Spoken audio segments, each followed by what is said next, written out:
Biodiversity refers to the variety and variability of life on Earth. Tracking changes in biodiversity can indicate the health of an ecosystem and ultimately the health of humans living within that ecosystem. The natural resources of our planet are under threat, and in the face of climate change, an increasing global population, and subsequent need for more agricultural land, management and conservation of biodiversity is becoming an increasingly critical endeavor.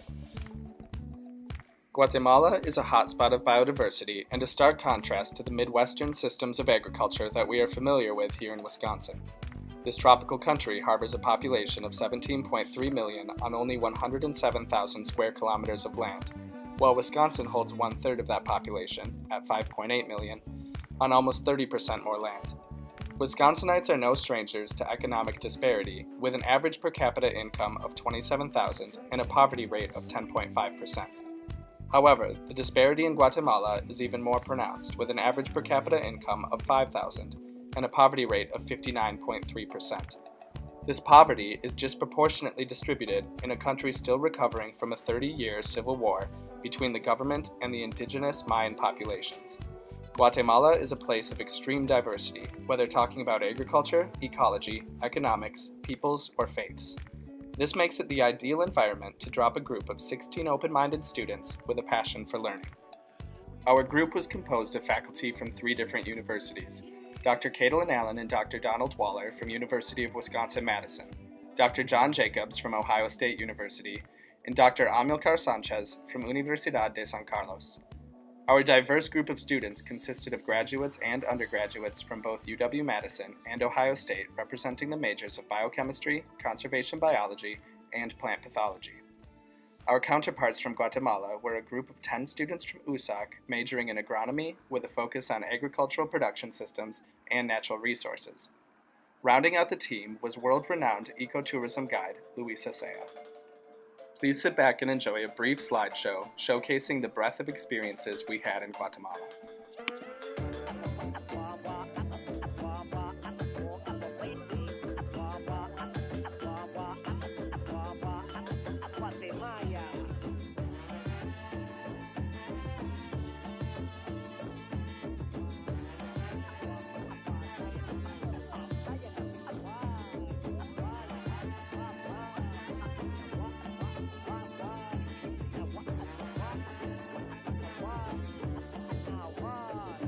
Guatemala, quema copal, ahí ve, Babilonia, lo van a escuchar, escúchalo.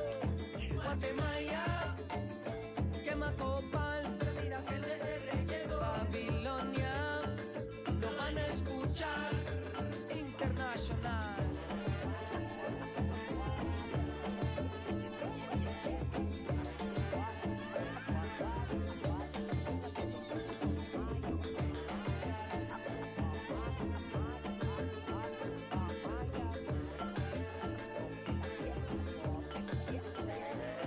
Guatemala se quema copal, esta reggae cumbia empecé a cocinar. Babilona lo va a escuchar aquí, este sentimiento, ahí ve, ahí ve. Guatemala can be described as a highly diverse country in many aspects, including demographics, landscapes, and agricultural practices.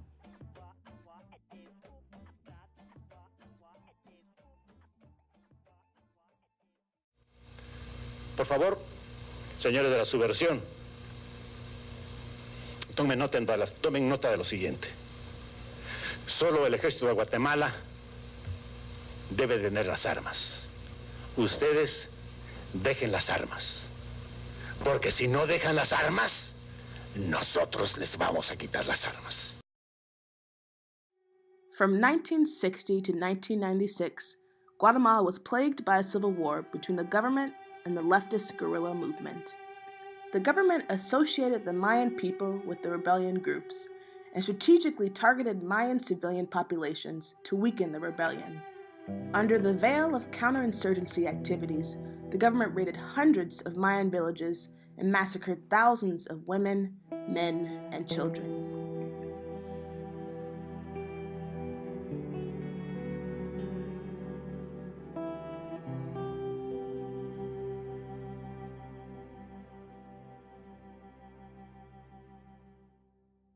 In the aftermath of these tragedies, the survivors in Rabinal used agriculture to unite, empower, and heal the community. They established the community development organization GTUW to do this and much more. From speaking with the founder Magdalena, it became clear that one of the many lasting impacts of the Civil War is a distrust of the Guatemalan government and a desire to be independent from them. During our visit, we've identified some civilians' mistrust toward large agricultural practices and business model. Upon conversation with our peers from the University of San Carlos, we could identify two main concerns. One, the acquisition, control, and misuse of natural resources from large agricultural companies. Porque en el caso de caña, no es que trabajé, hice prácticas 3 meses y me pude dar cuenta que ese tema de que desbordan los ríos no lo comentaron. O sea, el río tiene causa natural y ellos lo que hacen es desbordarlo para que pase alrededor por donde hay plantaciones de caña para poder usar el riego. Pero en la época seca, en el río, las personas donde pasaba el río anteriormente sufren por escasez de agua. Pero ya en la época lluviosa, el nuevo cauce que le dieron al río, se desbordan los ríos e inundan las comunidades que están ahí alrededor del nuevo cauce. And the mistreatment of workers. Eran casitas de tabla de madera rústica y las camas eran tablas de madera así a lo largo, una tras otra, como en confinamiento, como ver animales encerrados y ver que ellos iban a trabajar tanto tiempo, tan sufrido para recibir 30 quetzales. During our trip, we were able to visit two big agricultural companies, a sugarcane plantation and a palm oil plantation. After these visits, we shared our thoughts with the group, which resulted in obtaining different perspectives that were not presented at the tours. We learned about the intersection between agriculture and spirituality. Although we saw this in many different contexts, it was especially common in Mayan communities. We learned about spirituality in agriculture from Doña Magdalena in GTUW.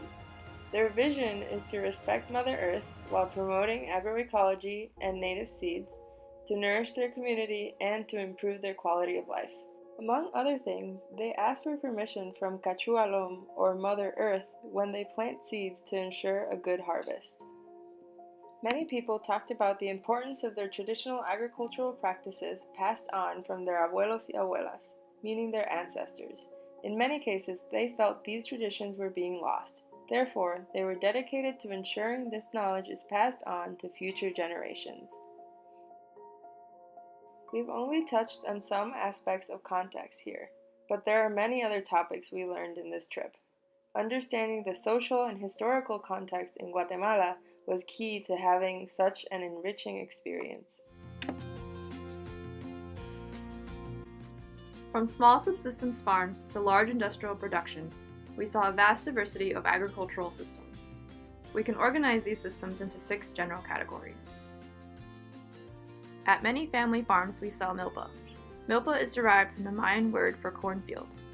It is planted with maize, beans, and squash, known as the Three Sisters. This cropping system allows families to grow a majority of their food on a small area of land. Even as some family farms transition to growing commodity crops, they still reserve portions of their land for traditional milpa production. At Finca Chicach, Kumi explained how she implements the 8 principles of bio-intensive farming, with the goal of maximizing yields while also sustaining biodiversity and soil fertility. At IMAP, we discussed the importance of understanding systems as a whole.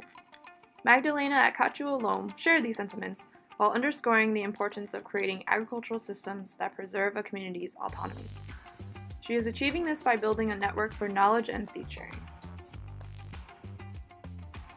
These systems were utilized by large businesses for highly efficient production of high-value crops. Despite their size and intensive practices, these farms still predominantly rely on manual labor. The sugarcane fields were the first place we saw any mechanical harvesting. These farms were land and labor intensive and environmentally disruptive. Many had action plans for alleviating impacts. Communities, with the aid of nonprofits, are coming together to try and tap into a larger market while still maintaining their way of life. The most successful co-op we saw was Koinachi, where, with the help of organizations like USAID and local Guatemalan agronomy engineers, they have created a training program for optimized fruit crop production and built cold storage facilities to maximize yield and profit. This has helped generate local jobs and improve the well-being of the workers and their community. Disease management included cultural, chemical, and genetic strategies. Rotation and diversity planting were commonly deployed in smaller-scale operations and in the milpa system. We also observed the use of sticky traps to control pathogen vectors, such as whiteflies and thrips. Other cultural control measures included planting crops to attract parasitoid insects, sanitation of clippers, scouting, and water management to prevent root diseases. Larger farms and those with high-value crops were able to deploy chemical control. For example, applications of lime and copper resin were observed on fruit trees to protect against pests. The coffee farm of Don Alberto was a striking scenario where chemical management was needed. We observed the impact of climate change firsthand. As coffee rust spreads higher up the mountains with increasing temperatures, Don Alberto is required to chemically treat more of his land. Enhancing the genetic resistance of crops was a central area of research for Monsanto and Hortobella. Monsanto's disease resistance breeding efforts were highly focused on Gemini viruses. At the foundation of Hortobella's coffee resistance breeding program are 70 accessions of coffee trees, which were acquired from the International Coffee Collection. We observed situations where farmers had few suitable options or a lack of information for management. These scenarios demonstrated the benefit of data-driven research and extension services for informing the management of plant diseases. Additionally, some disease problems were too common or normalized to justify control in the farmers' opinions. While in Guatemala, we saw a great diversity of fungal diseases,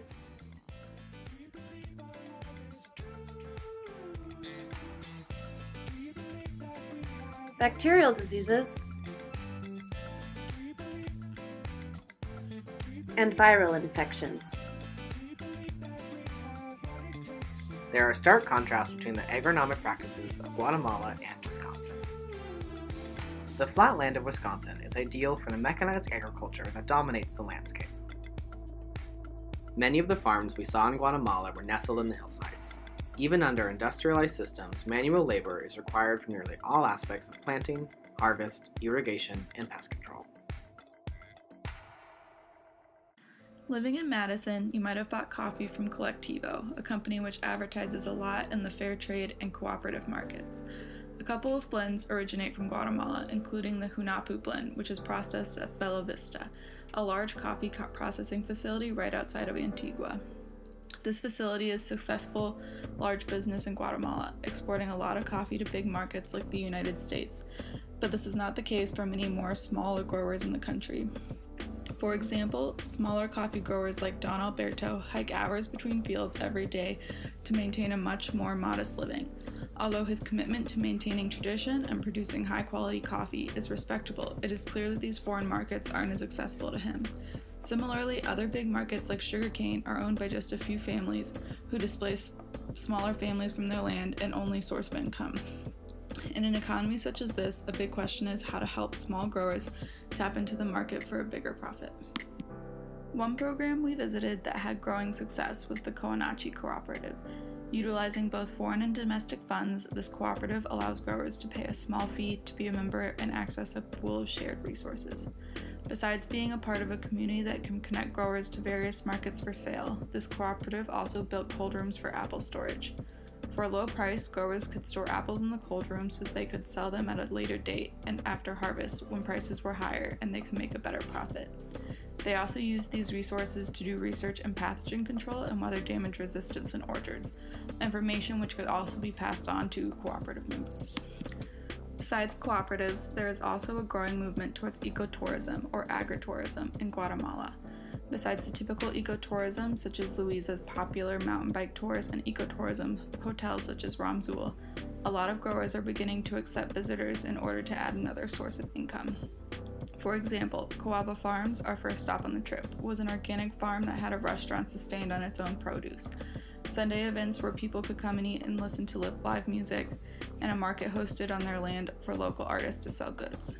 Similarly, another organic farm called Chicach hosted visitors to tour the land and offered meals, a play area for children, a small shop, and a monthly farmers market. These farms and many of the places we visited were great examples of successfully incorporating tourism by showcasing the beauty of agriculture. One other problem faced by these organic farms is the lack of organic certification in Guatemala. Being able to access the organic market in countries like the United States would provide a great deal of profit, but certification is inaccessible through the Guatemalan government and too expensive to outsource. Selling in Guatemala is based on trust, established through the mentioned open doors of these growers, but they are still open about their struggles to make ends meet. Another difficulty with selling to the United States is the lack of education concerning the market. One grower of snow peas was shocked to find that he sold his product for less than $1 per pound, and it sold for over 12 times that much in the United States. Hurdles such as this make accessing markets hard and making the highest potential profit harder. In Guatemala, agriculture is a very important part of life and culture, and the stark contrast between successful large producers and small growers shines a light on the economic state of the country. Besides seeing the struggles of the small farmers, seeing the exploitation used by the bigger businesses was extremely difficult to swallow. People forced off their land to make only $500 a month cutting sugarcane in 80-degree weather. Oil palm profiting off the destruction of rainforests and all the biodiversity found in them. And electric companies illegally trying to put towers on protected Mayan land overlooking Lake Actitlan are a few examples of how these companies exploit the helpless for their own profit. Restrictions on these big businesses and help for the larger masses of small growers would help stabilize the country in many ways. Seeing movements like the Coanachi Cooperative and agritourism are promising and innovative solutions in the midst of this economic turmoil for smaller growers. Conservation was an underlying theme everywhere we visited, while we had the opportunity to visit a few private and public nature reserves. First, we visited Ramzul, a private nature reserve run by an eco-hostel in the biological corridor of the cloud forest in the Department of Baja Verapaz. Here they have more than 100 hectares protected in recovery and reforestation. They have trails to visit the bamboo forest and cloud forest, which allows them to preserve the land for animals and plants, while allowing the public to enjoy the views, diversity, and waterfalls. Ramzul is a perfect example of successful ecotourism in Guatemala. We had the opportunity to spend a night in the eco-hostel and hike down a ravine to visit and swim in a waterfall.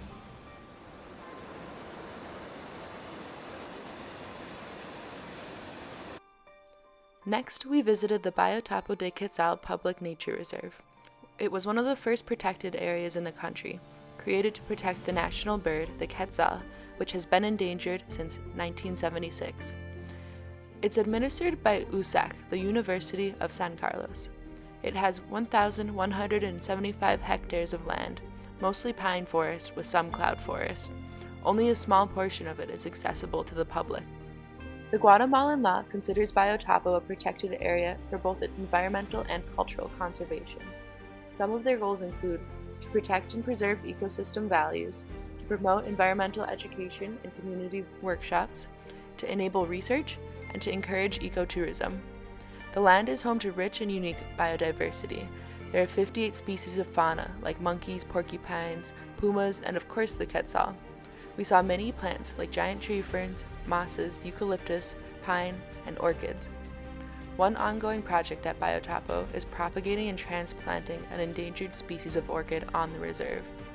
In addition to this, they're teaching people in the area how to grow orchids themselves so they no longer have the issue of orchids being poached to be sold. Next, we visited a Mayan nature reserve and community farm whose name translates in English to Jaguar of the Wind. Here, a set of families have small agricultural plots dispersed across a steep hillside with a nature reserve downslope. The reserve is set aside for protection, but there are no active efforts to aid with diversity. They do, however, protect the land and ensure unwelcome people are not visiting or taking from the land. The Mayan community, of which this land is managed by, have very strong physical and spiritual ties to the land, and it was very evident they deeply cared for it. Lastly, we went to the Rey Tepe Pool protected area. This is 3,500 hectares of protected area under the International Union for Conservation of Nature Management. It's managed for the needs of specific protected species. We woke up at 5 a.m. so that we could catch the quetzal in the early morning when it's most active. Our guides had years of experience and were able to lead us quietly to a site that is rare even for most Guatemalans to see, a mating pair of quetzales. The area is also known for sightings of many other birds, like the emerald toucans we saw. Although this is a protected area, it was apparent that locals use it for agricultural purposes like growing citrus, coffee, leaves used for cookings, and medicinal plants.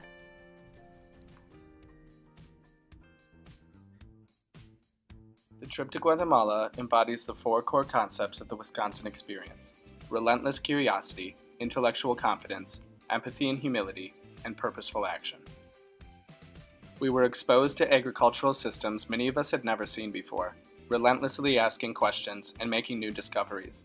With open minds, we learned about a variety of agricultural belief systems and compared and contrasted them with our own.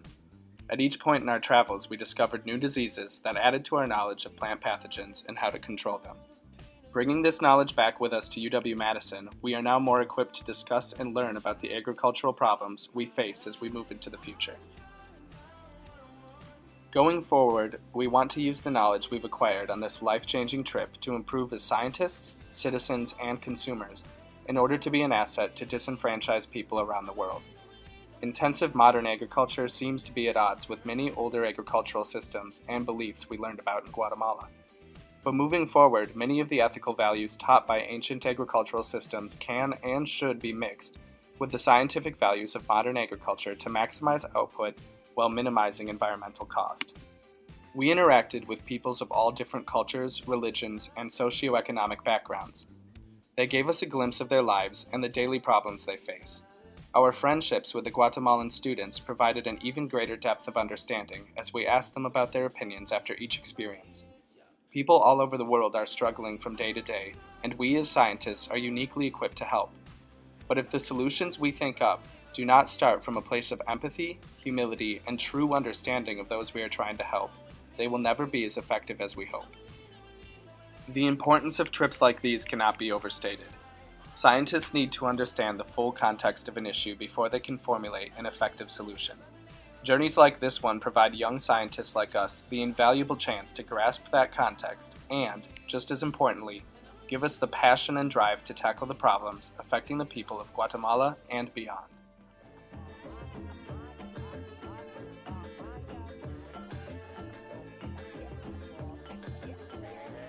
En Guatemala se quema copal, esta reggae cumbia empecé a cocinar.